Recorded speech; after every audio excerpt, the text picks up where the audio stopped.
Assalamualaikum warahmatullahi wabarakatuh. Perkenalkan, kami dari kelompok 1 MA4151 Kriptografi yang beranggotakan 6 orang, yakni Sidki, Hafiz, Rivaldi, Tria, Chandra, dan saya Fahmi Ziarudin dengan NIM 101180081.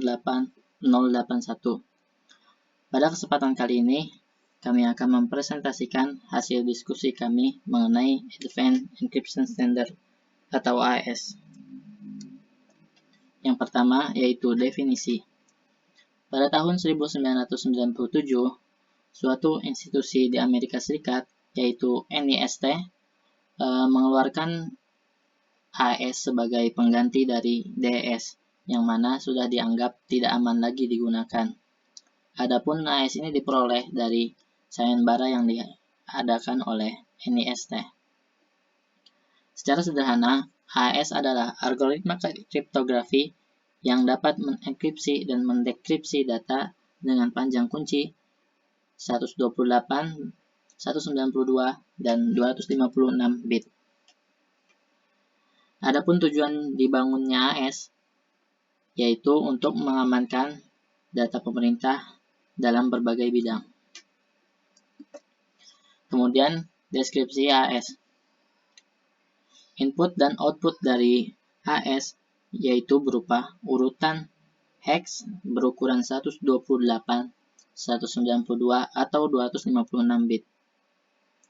Adapun input dari AES berupa plain text atau kata asal dan cipher atau kunci yang sudah dikonversi ke dalam hex berukuran 128, 192, atau 256 bit.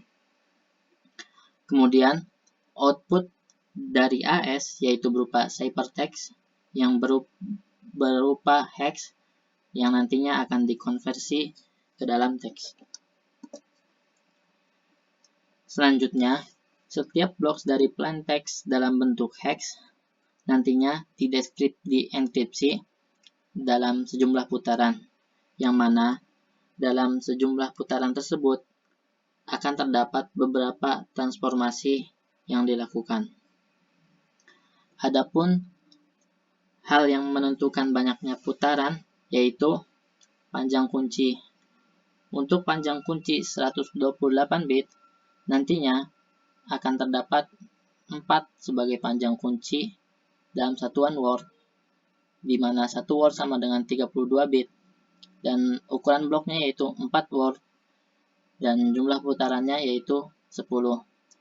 Untuk 192 bit, nantinya memiliki panjang kunci 6, ukuran blok 4, dan jumlah putaran 12.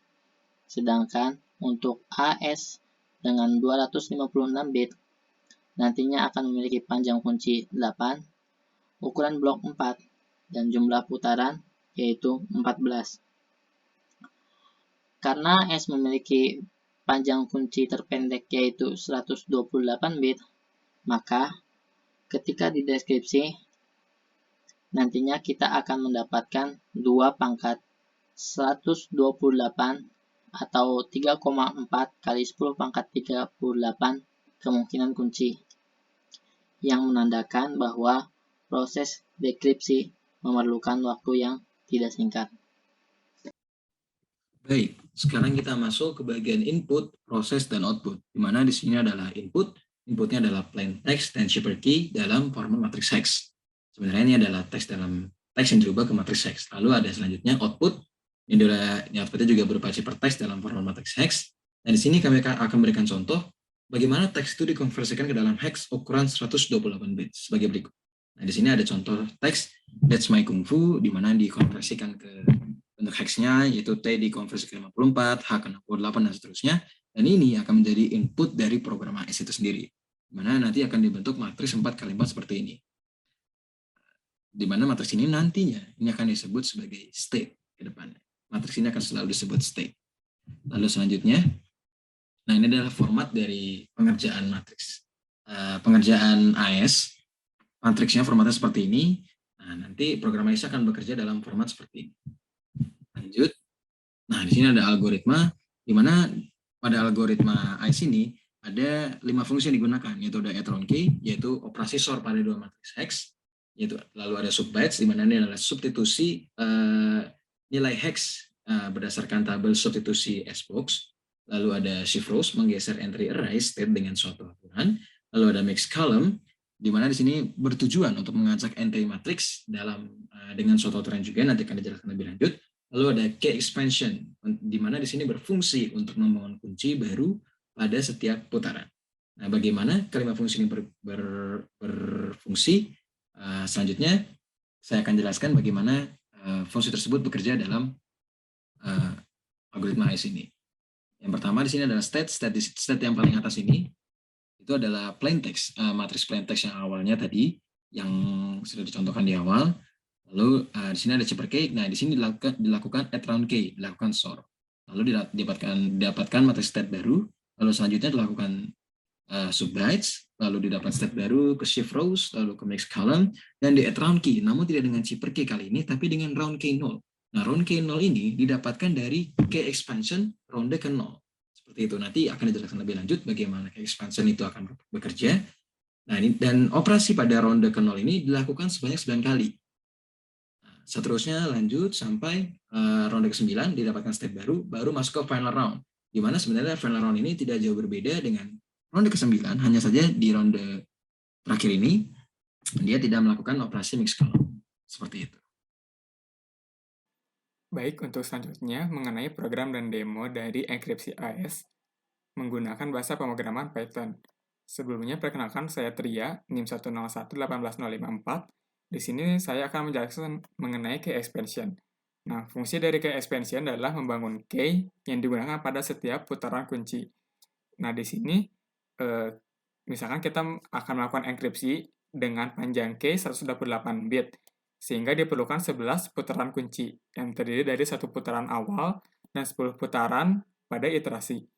Nah, fungsi key expansion ini melibatkan 2 buah operasi, yaitu roadword yang berfungsi menggeser ke kiri sebanyak 1 kali pada sebuah array, kemudian subword yang berfungsi mensubstitusi array bars berdasarkan tabel SBox. Kemudian pada fungsi key expansion ini didefinisikan suatu konstanta array, rcon, sebagai berikut ini yang ditulis dalam bentuk heksadesimal. Nah, pertama mengenai roadword, kita geser tiap elemen ini 1 kali ke kiri. Contohnya elemen 2B ini kita geser menjadi elemen terakhir, 7E elemen kedua menjadi elemen pertama, dan seterusnya. Nah, berikut ini adalah implementasinya pada bahasa pemrograman Python menggunakan bantuan package deque. Nah, selanjutnya subword, yaitu kita lakukan substitusi terhadap setiap elemen berdasarkan nilai dari SBox. Pertama, kita ambil nilai X, yaitu elemen ini, elemen ketiga, dan juga Y, yaitu elemen terakhir atau elemen keempat. Kemudian kita ambil tabel SBox dengan indeks X, Y, sehingga dihasilkan output seperti ini.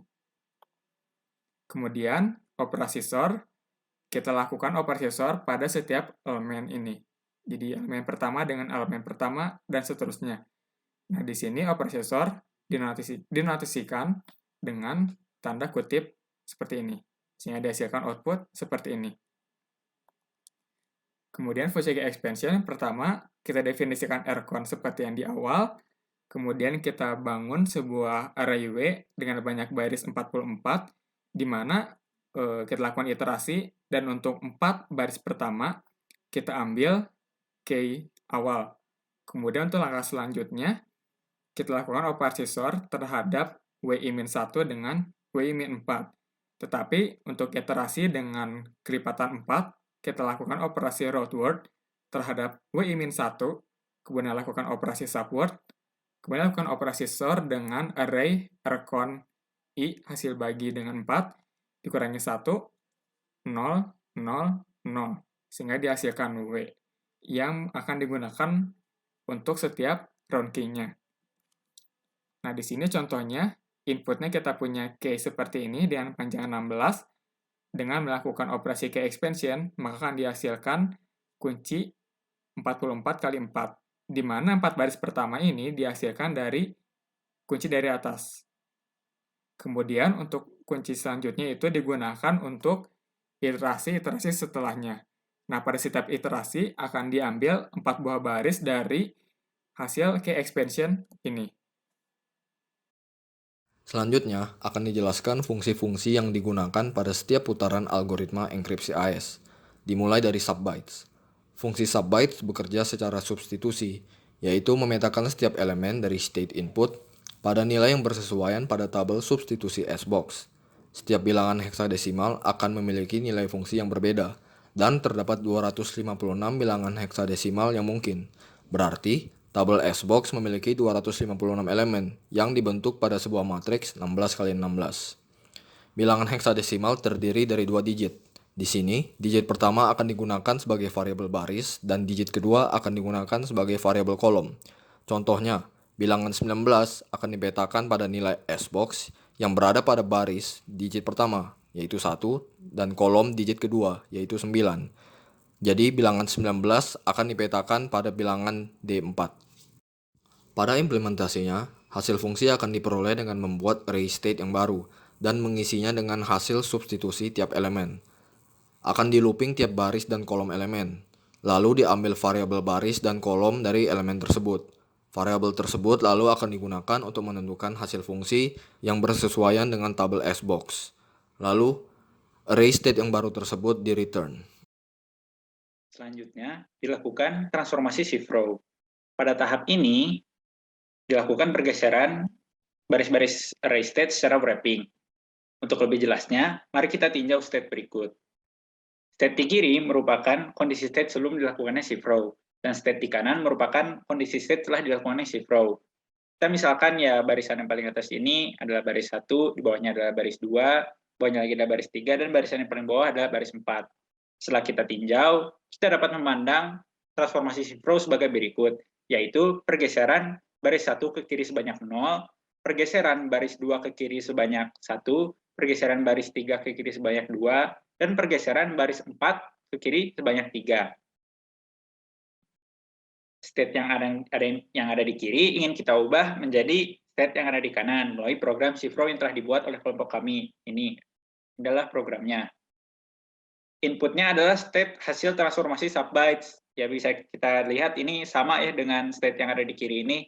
Lalu setelah dilakukannya shift row, outputnya adalah sebagai berikut, yaitu sama ya dengan state yang ini, dan outputnya itu didapatkan sesuai, yaitu state baru yang baris-barisnya dilakukan pergeseran ke kiri sebanyak i, dengan i adalah indeks dari baris tersebut yang dimulai dari 0 sampai 3.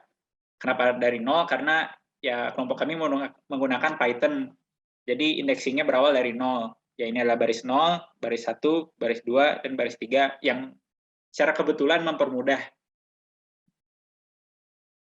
Setelah shift row dilakukan transformasi mix column. Mix column dilakukan dengan mengalihkan setiap kolom dari array state dengan polinom AX mod X pangkat 4 min 1. Setiap kolom diperlakukan sebagai polinom 4 suku pada GF 2/8. AX yang ditetapkan adalah sebagai berikut. Dan transformasi ini dapat dinyatakan sebagai perkalian matriks yang tercantum di bawah ini. Dengan matriks transformasinya adalah yang berwarna merah muda. Untuk menghitungnya tidak berbeda jauh dengan pengalian matriks biasa, yaitu ya S0J dikalikan dengan 0,2 ditambah dengan S1J dikalikan dengan 0,3 ditambah dengan S2J dikalikan dengan 0,1 ditambah dengan S3J dikalikan dengan 0,1 untuk menjadi S aksen 0J. Tapi yang di sini terdapat perbedaan pada pengalian dan penjumlahannya. Pengalian yang dilakukan di sini adalah field multiplication dan penjumlahannya dilakukan dengan cara menghitung exclusive OR dari nilai-nilai yang sudah dilakukan field multiplication tersebut. Jadi kan tadi penjumlahannya S0,J dikalikan 0,2 ditambah dengan S1J dikalikan dengan 0,3. Nah itu ditambahnya itu dihitungnya dengan cara menghitung exclusive OR-nya. Untuk contoh yang lebih jelasnya mungkin akan dipaparkan di lain waktu. Berikut adalah program yang kami buat untuk mendefinisikan transformasi mix column. Inputnya adalah state output dari transformasi shift row. Lalu output yang didapatkan dari program ini sesuai dengan keinginan yaitu benar ya. Hasilnya itu sama dengan perhitungan manual. Jika teman-teman penasaran, mungkin dapat mencoba menghitungnya secara manual juga. Selanjutnya adalah fungsi add-round-key. Fungsi ini akan melakukan operasi XOR pada dua matriks heksadesimal, di mana matriks pertama adalah matriks state dan matriks kedua adalah matriks key. Operasi XOR dilakukan per elemen. Sebagai contoh, 04 akan di XOR-kan dengan A0 sehingga dihasilkan A4. Pada putaran awal, add-round key dilakukan pada matriks state yang merupakan plain text dan cipher key. Pada putaran-putaran selanjutnya, add-round key akan dilakukan pada state yang telah diproses fungsi lain dengan kunci yang telah dibangun dari fungsi expansion key sebelumnya. Implementasinya cukup sederhana. Akan dilakukan looping tiap baris dan kolom dari matriks 4x4. Lalu diambil elemen dari kedua matriks state maupun matriks key, lalu dioperasikan XOR. Yang perlu diperhatikan adalah kita harus merubah elemen round key menjadi bilangan heksadesimal terlebih dahulu, karena dari fungsi expansion key berbentuk string. Berikut adalah implementasi program dari algoritma enkripsi AES. Pertama, kita import modul yang akan digunakan. Lalu kita beri nilai pada tabel-tabel yang akan digunakan dalam algoritma ini, yaitu sbox, sbox inverse, dan tabel-tabel lain yang akan digunakan pada mixed columns. Lalu key expansion. Kita definisikan terlebih dahulu fungsi pembantu dari key expansion, yaitu root word, subword, dan XOR. Lalu kita definisikan fungsi key expansion. Setelah itu kita membentuk array key yang merupakan cipher key yang akan digunakan dalam algoritma ini. Lalu cipher key tersebut kita operasikan dengan fungsi key expansion, sehingga kita mendapatkan round key yang akan digunakan dalam putaran-putaran algoritma AES. Lalu kita definisikan fungsi-fungsi yang lain dalam algoritma ini, seperti subbytes, shift rows, mix columns, dan add round key. Berikut adalah fungsi pembantu yang akan digunakan, yaitu view state, fungsi yang digunakan untuk melihat keadaan state saat diproses, dan fungsi hex to state, yaitu fungsi yang merubah string heksadesimal menjadi array 4x4 atau state. Ini merupakan proses dari enkripsi AES. Pertama, kita ketahui bahwa round key masih tergabung dalam satu array. Jadi kita pisahkan round key tersebut menjadi 11 bagian yang akan digunakan dalam 11 putaran dari algoritma. Input merupakan string heksadesimal dan kita ubah menjadi state. Proses algoritma dimulai dari sini. State akan diproses dengan add round key dengan cipher key. Lalu state akan melewati 9 putaran yang terdiri dari subbytes, shift rows, mix columns, dan add round key. Setelah itu, state akan melewati putaran terakhir yang terdiri dari subbytes, shift rows, dan add round key. Diperoleh hasil sebagai berikut. Untuk membuktikan bahwa algoritma ini merupakan sistem kripto, kita harus bisa mendekripsi pesan yang telah dienkripsi sebelumnya. Cara mendekripsi cukup sederhana. Kita tinggal melakukan proses inverse dari algoritma ini, yaitu mendefinisikan fungsi-fungsi inverse, lalu kita jalankan seperti algoritma, namun dari belakang ke depan. Dapat diperhatikan bahwa inverse dari add round key adalah add round key itu sendiri. Jadi kita tidak perlu mendefinisikan fungsi inverse untuk add round key. Proses dekripsi sebagai berikut. State dilakukan putaran terakhir, yaitu add round key, shift row inverse, dan subbytes inverse. Lalu melewati 9 putaran yang terdiri dari add round key, mix columns inverse, shift row inverse, dan subbytes inverse. Lalu state akan di add round key dengan cipher key yang berada pada tahap paling awal. Ternyata cipher text yang didapatkan adalah sama dengan sebelum dimulai enkripsi. Jadi dibuktikan bahwa algoritma ini merupakan sistem kripto. Selanjutnya, kita tinjau dari segi keamanan. AES tentunya lebih baik daripada DES. DES hanya memiliki 56 bit panjang kunci, sedangkan AES memiliki 3 jenis panjang kunci, 128 bit, 192 bit, dan 256 bit. Di antara ketiga panjang kunci tersebut, AES 256 bit memiliki keamanan yang paling tinggi, karena seorang peretas harus mencoba maksimal 2 pangkat 256 kombinasi kunci untuk mendapatkan kunci yang sebenarnya. AES juga hampir tidak bisa ditembus oleh metode brute force. Dengan teknologi komputasi saat ini, AES dapat memakan waktu yang lama sekali untuk dipecahkan. Hal tersebut membuat AES memiliki keamanan yang lebih kuat dibanding DES, yang hanya membutuhkan waktu kurang dari 1 hari untuk dipecahkan. Lalu kesimpulannya, AES 256 bit memiliki keamanan yang paling baik. AES juga mudah diimplementasikan untuk keamanan yang baik. Untuk mendekripsi hasil enkripsi AES dapat dilakukan dengan kebalikan dari algoritma enkripsi secara berurutan. Sekian presentasi dari kelompok kami. Terima kasih atas perhatiannya. Sampai jumpa.